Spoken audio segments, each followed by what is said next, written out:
এই ৫ বিশ্বনেতা আপনার জীবনের গুরুত্বপূর্ণ ৫টা শিক্ষা আপনাকে দিতে পারে। Number ১, Xi Jinping. বড় কোনো অবস্থান একদিনে তৈরি হয় না। দীর্ঘ সময় ধরে পরিকল্পনা, সংগঠন এবং নিজের লক্ষ্য ধরে রাখার প্রয়োজন হয়। জীবনের ক্ষেত্রেও তাই। আজ কি পেলাম সেটা চিন্তা না করে আগামী ৫ বছর পর আমি কোথায় থাকবো সেটা চিন্তা করতে হয়। Number ২, Vladimir Putin. দীর্ঘ রাজনৈতিক জীবনে পুতিনকে বহু সংকট ও চাপের মধ্যে অনেক গুরুত্বপূর্ণ সিদ্ধান্ত নিতে হয়েছে।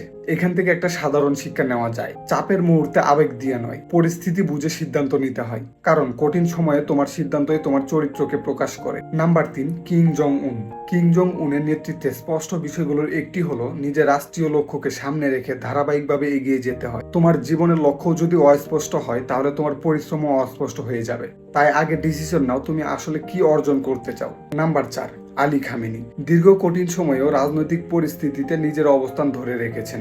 আলী খামেনির কাছ থেকে শেখার বিষয় হলো জীবনে প্রতিকূলতা আসবেই, কিন্তু প্রতিটি সমস্যায় ভেঙে না পড়ে পরিস্থিতি থেকে শেখার মানসিকতা তৈরি করতে হবে। নাম্বার ৫, সাদ্দাম হোসাইন। অন্যায়কে অন্যায় বলার সাহস এমন ভাবে তৈরি করো যেন ভয় তোমাকে থামাতে না পারে, আর মৃত্যুর ভয়ও তোমার সত্য বলার সাহস যেন কাবু করতে না পারে। এই ৫ জন বিশ্ব নেতার মধ্যে কার ব্যক্তিত্ব তোমার কাছে ভালো লেগেছে তা কমেন্টে জানিয়ে দিতে পারো।